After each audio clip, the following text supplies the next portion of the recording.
KoncreteJungle here with Frankie Gomez. Frankie, we're here in Big Bear. Your fight's the 29th. Tell me a little bit about how training camp's up here.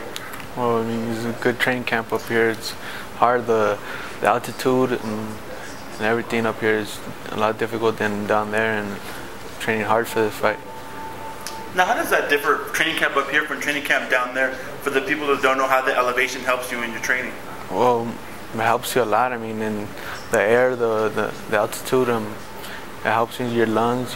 When you spar, I mean, you get more tired faster up here, and it makes a big difference. Now, some of the all-time greats always come up to Big Bear. You know, you got De La Hoya, you got Shane Mosley. Is that something that you want to follow? Well, yeah. I mean, they got to where they're at for a reason. You know, I just want to follow some of their footsteps and train like they train.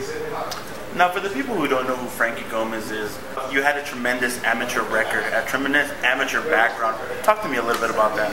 I got the silver at the age of 17 at the Worlds, and I got the gold at the juniors at the age of 15, so I was doing pretty good in the amateurs. 120 wins, 8 losses on me. So 120 wins, 8 losses, that's a spectacular record. How has that helped you in your program at all?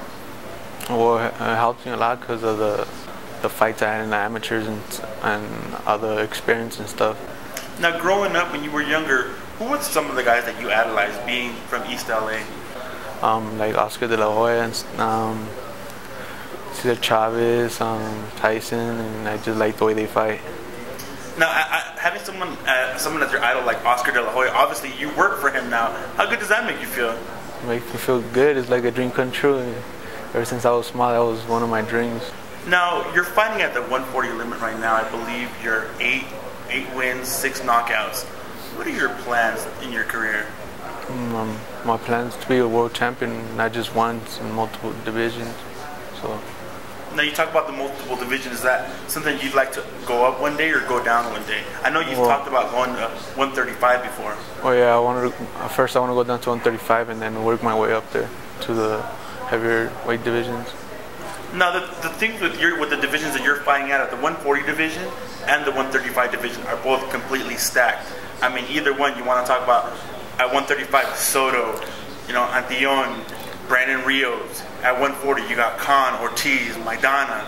I mean, do you think that you'll be able to compete with these guys?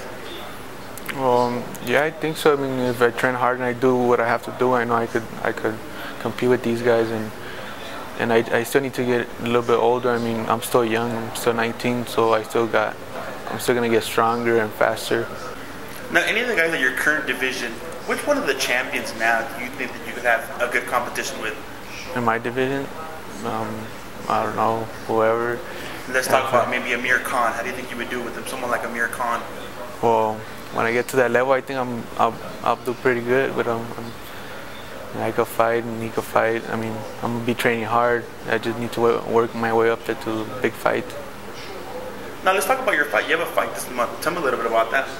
Oh yeah, it's gonna be on the 28th of April. Well, this month, and it's gonna be at the Nokia Center in downtown LA. Now, do you know anything about your opponent that night? Yeah, supposed to be fighting some guy, John Ryan. He's supposed to be he's 6-1 or 5-1, and. Now, I know in your last fight it was a unanimous decision. What are you looking to put on? What type of performance are you looking to put on in this fight?